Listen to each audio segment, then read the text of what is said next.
Hi friends, ಎಲ್ಲರೂ ಹೇಗಿದ್ದೀರಾ? ಇವತ್ತು ಒಂದು ಚಿಕ್ಕ ಮೊಲ ಮತ್ತು ಸಿಂಹದ ಕಥೆಯನ್ನ ತಿಳ್ಕೊಳ್ಳೋಣವಾ? ಹಾಗಾದ್ರೆ ಬನ್ನಿ. ಒಂದು ದಟ್ಟವಾದ ಅರಣ್ಯದಲ್ಲಿ ಒಂದು ಬಲವಾದ ಸಿಂಹ ಇತ್ತು. ಅದು ಪ್ರತಿದಿನ ಪ್ರಾಣಿಗಳನ್ನ ಹಿಡಿದು ತಿನ್ನುತ್ತಿತ್ತು. ಎಲ್ಲಾ ಪ್ರಾಣಿಗಳು ಕೂಡ ತುಂಬಾನೇ ಭಯದಿಂದ ಬದುಕುತ್ತಿದ್ದವು. ಒಂದು ದಿನ ಪ್ರಾಣಿಗಳು ಕೂಡಿಕೊಂಡು ಒಂದು ನಿರ್ಧಾರವನ್ನ ಮಾಡಿಕೊಂಡವು.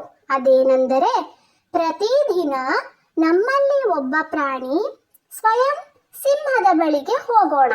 ಹೀಗಾದರೆ ಉಳಿದ ಎಲ್ಲ ಪ್ರಾಣಿಗಳು ಸುರಕ್ಷಿತವಾಗಿರುತ್ತಾರೆ ಎಂದು ನಿರ್ಧಾರವನ್ನ ತೆಗೆದುಕೊಂಡವು. ಸಿಂಹ ಕೂಡ ಈ ನಿರ್ಧಾರಕ್ಕೆ ಒಪ್ಪಿಕೊಂಡಿತು. ಒಂದು ದಿನ ಏನಾಯಿತೆಂದರೆ, ಚಿಕ್ಕ ಮೊಲದ ಸರತಿ ಕೂಡ ಬಂದಿತು. ಆಗ ಚಾಣಾಕ್ಷಣವಾಗಿದ್ದ ಮೊಲ ಅದು ನಿಧಾನವಾಗಿ ಸಿಂಹದ ಬಳಿಗೆ ಹೋಯಿತು. ಸಿಂಹ ಕೋಪದಿಂದ ಕೇಳಿತು, ಇಷ್ಟು ತಡ ಯಾಕೆ? ಮೊಲ ಹೇಳಿತು, ಮಾರ್ಗದಲ್ಲಿ ಬರುವಾಗ ಇನ್ನೊಂದು ಸಿಂಹ ನನ್ನನ್ನು ತಡೆದಿತ್ತು. ಅದು ಈ ಅರಣ್ಯದ ರಾಜ ನಾನು ಅಂತ ಹೇಳಿತ್ತು. ಸಿಂಹಕ್ಕೆ ತುಂಬಾನೇ ಕೋಪ ಬಂತು. ಅದು ಎಲ್ಲಿದೆ ತೋರಿಸು ಎಂದಿತು. ಮೊಲ ಸಿಂಹವನ್ನು ಒಂದು ಬಾವಿಯ ಬಳಿ ಕರೆದೊಯ್ಯಿತು.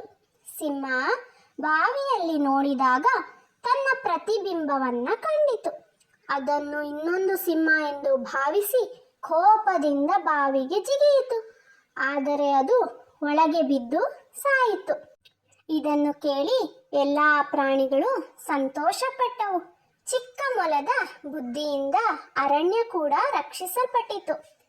ಇದರ ನೀತಿ ಕಥೆ ಎಂದರೆ, ಬಲಕ್ಕಿಂತ ಬುದ್ಧಿ ದೊಡ್ಡದು. ಚಾಣಾಕ್ಷತನದಿಂದ ದೊಡ್ಡ ಸಮಸ್ಯೆಗಳನ್ನು ಕೂಡ ಪರಿಹರಿಸಬಹುದು. ಈ ಕಥೆ ನಿಮಗೆ ಇಷ್ಟವಾದರೆ ಸಬ್ಸ್ಕ್ರೈಬ್ ಮಾಡ್ಕೊಳ್ಳೋದನ್ನ ಮರಿಬೇಡಿ ಫ್ರೆಂಡ್ಸ್.